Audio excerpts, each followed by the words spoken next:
तो गाइस, तो कैसे हो आप सभी। मेरा नाम है अनमोल Sharma. Ray optics and optical instrument के इस नए सेशन में आप सभी का स्वागत है गाइस।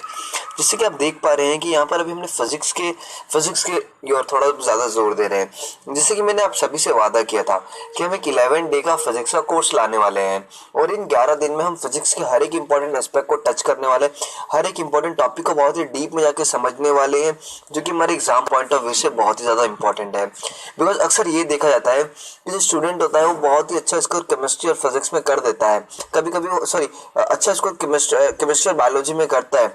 उसमें से बहुत लोग होते हैं जिनका बायोलॉजी में अच्छा स्कोर होता है लेकिन फिजिक्स और केमिस्ट्री में लेकर डूब जाती है। सो अब वो बिल्कुल नहीं होगा। अब मेरी पूरी जो जितनी फोकस है 3-4 महीने तक के लिए वो फिजिक्स और केमिस्ट्री के प्रति ही रहेगी। मतलब सारे जो भी इंपॉर्टेंट एस्पेक्ट है फिजिक्स और केमिस्ट्री के, हम उनको इन 3-4 महीनों के अंदर खत्म करने वाले हैं। सो गाइस, अभी जो 11 डे का कोर्स होगा उसे सिनेरियो मैंने जो पहला टॉपिक लिया है वो है रे ऑप्टिक्स। अब इसके पीछे का जैसे कि आप देखते हैं कि रे ऑप्टिक्स एक ऐसा कॉम्प्लिकेटेड चैप्टर हमें पूरा घुमा देता है। जब रिफ्लेक्शन की बात कर दी जाती है, कभी कभी उसमें टोटल इंटरनल रिफ्लेक्शन हो गया, फिर कभी कभी इसमें बहुत से कॉम्प्लिकेटेड केसेस यहाँ पर दे दिए जाते हैं। सो अगर हमें एस्पेक्ट को क्लियर रहेगा तो हम न्यूमेरिकल को सॉल्व कर सकते हैं गाइस। क्योंकि आप सब जानते हैं, मैं जब भी आप लोग को कभी फिजिक्स 1-2 बार लिया हूँ पहले भी, तो मैंने सबसे पहले क्या किया था, पहले मैंने थ्योरेटिकल एस्पेक्ट को क्लियर किया था। बिकॉज थ्योरेटिकल एस्पेक्ट है ना, आपको एक अलग लेवल पर लेकर जा सकती है। सो हम ये ट्राई करेंगे कि पहले सारे थ्योरेटिकल एस्पेक्ट को बहुत ही डीप में जाके खत्म कर दें। बिकॉज अगर थ्योरेटिकल एस्पेक्ट अगर खत्म होता है so it will lead to your success. ठीक है, पहले थ्योरेटिकल खत्म होगा तो आपको ऑटोमेटिक न्यूमेरिकल लगेगा। बिकॉज आपको थियरी उसका समझ में आ गया, बाबा वो मांगना क्या चाहता है आपसे, सो आप सॉल्व कर पाओगे। यही मेरी एक टेक्निक थी जो कि मेरे को एग्जामिनेशन में एक अच्छी स्कोर हमारे को फिजिक्स में लेकर दिलाई थी। ठीक है, सो उसी के ऊपर बात करेंगे। सो बिना टाइम वेस्ट किए अब हम अपने सेशन को चालू करते हैं गाइस। चलिए, अब इंट्रोडक्शन की अगर बात किया जाए तो यहाँ पर क्या लिखा है कि nature has evolved the human eyes with a sensitivity to detect electromagnetic waves with a small range of electromagnetic spectrum।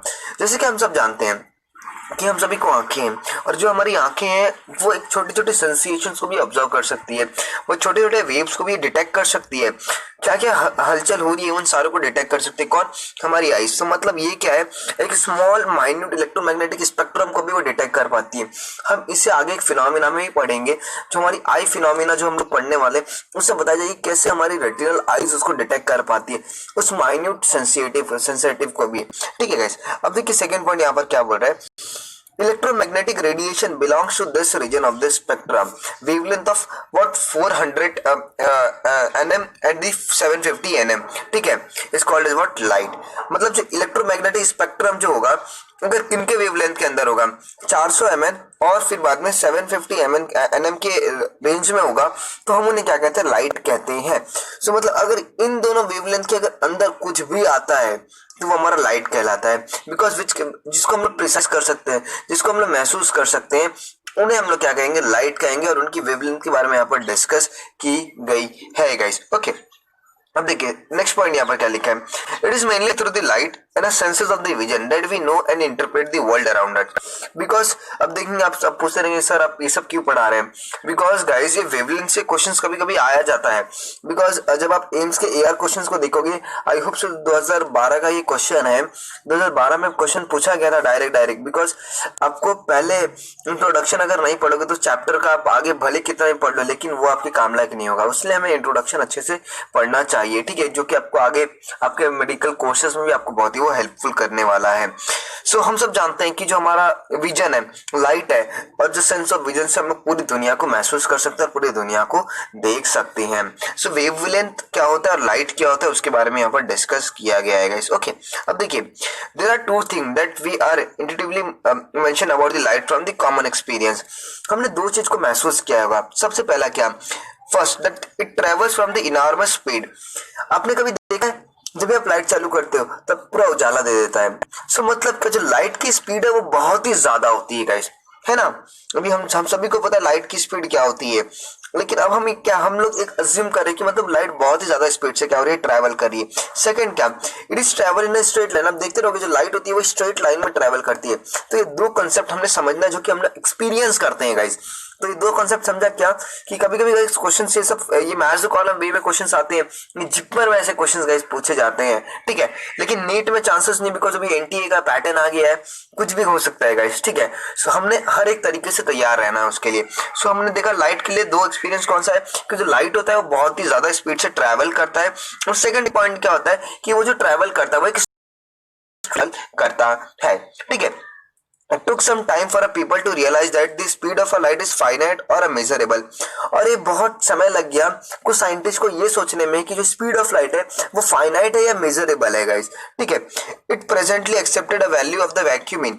फिर बाद में ये डिसाइड किया गया कि वैक्यूम में जो लाइट की स्पीड है, बहुत से इसके अंदर रिसर्च किए गए, बहुत से एक्सपेरिमेंट करने के बाद ये डिसाइड किया गया कि जो भाई जो आपकी वैक्यूम में जो लाइट की स्पीड होती है वो कितनी होती है 2.9979 into 10 to the power 8 metre per second, ठीक है गाइस। तो ये हमें स्पीड मिली, ठीक है।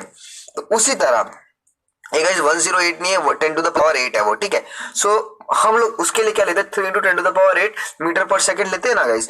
तो ये वही है कि मतलब लाइट की स्पीड को एक बहुत समय लग गया।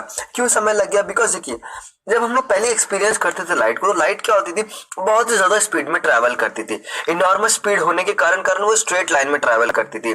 तो साइंटिस्ट लोगों को बहुत ही समय लग गया ये डिसाइड करने में कि क्या जो लाइट है वो मेजरेबल है या फाइनाइट है। तो फिर बाद में बहुत ही रिसर्च करने के बाद, बिकॉज वैक्यूम एक ऐसा कंडीशन होता है जहां से हम लोग हर कॉम्प्लिकेटेड केस को सॉल्व कर सकते हैं गाइस, ठीक है। तो मेडिकल साइंस में ऐसे बहुत से कॉम्प्लिकेटेड चीज होते हैं जो कि वैक्यूम में जाके उसमें हम लोग मतलब कर सकते हैं। ओके गाइस, अब देखिए speed of light in a vacuum is highest speed attainable in the nature. और जो स्पीड ऑफ लाइट होती है वैक्यूम में वो हाईएस्ट होती है गाइस। तो ये गाइस क्वेश्चन आता है गाइस, देखिए रेड मार्क जो किया है ना, ये question direct hit and fire वाला क्वेश्चन होता है गाइस। तो क्या द स्पीड ऑफ लाइट किस में हाईएस्ट स्पीड जो अटेन किया गया है नेचर के अंदर, तो वो है वैक्यूम गाइस। तो हमने ये सारा याद होना चाहिए गाइस, ठीक है। अब देखिए हम इस चैप्टर में पढ़ेंगे क्या। In this chapter, we consider the phenomena of reflection, refraction, dispersion of the light using the ray picture of the light, ठीक है। हम सबसे पहले रिफ्लेक्शन के बारे में बहुत ही डीप में स्टडी करेंगे गाइस, ठीक है। रिफ्रैक्शन, फिर डिस्पर्जन ऑफ लाइट, हम बहुत से रे पिक्चर्स को समझेंगे। आज तक आपने कार्टेशियन रूल से सिर्फ रटा रहेगा, लेकिन आपको टेक्निक से याद करना सिखाऊंगा मैं गाइस। फिर उस कार्टेशियन रूल को अप्लाई कैसे करना है न्यूमेरिकल में, वो भी सिखाऊंगा गाइस। वो फिर उस कार्टेशियन रूल से कैसे एप्लीकेशंस बनते हैं क्वेश्चंस में, वो भी हमको सीखने को मिलेंगे गाइस। फिर देखिए नेक्स्ट हमारे पास क्या है, using the basic law of reflection and reflection we shall study the image formation of by the plane and the spherical reflecting and refracting surface. हम इस बेसिक जो लॉ ऑफ रिफ्लेक्शन की फॉर्मेशन कैसे हो रही है, ठीक है, इमेज का फॉर्मेशन कैसे हो रहा है, उन सारी चीज को हम लोग बहुत ही डीप में समझने की कोशिश करेंगे। We then go to describe the construction and the workings of the important optical instrument. फिर हम लोग कुछ ऑप्टिकल इंस्ट्रूमेंट के बारे में भी डिस्कस करेंगे गाइस। सो देखिए आज के सेशन में हमने इंट्रोडक्शन में देखिए 3 क्वेश्चंस को सॉल्व किया। सबसे पहले कहा कि जो लाइट की स्पीड होती है, जो इलेक्ट्रोमैग्नेटिक स्पेक्ट्रम होती है, वो 400 से लेकर 750 nm तक होती है, वेवलेंथ उनकी उतनी होती है गाइस। फिर हमने सेकंड ये कंसिस्ट किया क्या कि हमने जो ह्यूमन एक्सपीरियंस क्या किया है कि जो लाइट होता है वो एक बहुत ही नॉर्मल स्पीड से पास होता है, दूसरी कि वो स्ट्रेट लाइन में पास होता है।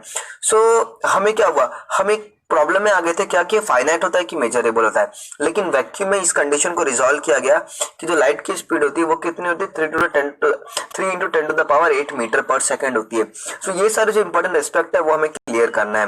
फिर जो हाईएस्ट स्पीड कहां पर अटेन किया गया था वो वैक्यूम में किया गया था गाइस। तो इन सारे जो इंपॉर्टेंट एस्पेक्ट है वो हम सभी को क्लियर होना चाहिए गाइस। सो गाइस अब मिलता हूं अगले सेशन में जिसमें हम पार्टिकल नेचर के बारे में बात करेंगे। नेचर क्या होता है, बिकॉज एक वेव नेचर होता है, एक पार्टिकल नेचर होता है। सो पहले हम पार्टिकल नेचर को समझने की पूरी कोशिश करेंगे कि basically what is the particle nature of the light, light कैसे पार्टिकल नेचर को शो करती है। सो उन सारे बिकॉज ये सारे थ्योरेटिकल एस्पेक्ट को हम लोग को एकदम डिटेल में अच्छे से स्टडी करना है कि हमें कुछ भी क्वेश्चन ना रहे। सो बिकॉज अब फिजिक्स और केमिस्ट्री पर बात होने वाला है, इसमें आप लोग को पहले ही बता जिससे कि आपके सारे इंपॉर्टेंट एस्पेक्ट को पहले क्लियर किया जाएगा गाइस। लेकिन बायोलॉजी के जैसे कि इंपॉर्टेंट एस्पेक्ट हो गए डायग्राम रिलेटेड, उन सारे चीजों को भी हम लोग स्टडी करेंगे आगे चल के। सो गाइस मिलता हूं अगले सेशन में, अभी के लिए बस इतना ही। थैंक यू, जय हिंद।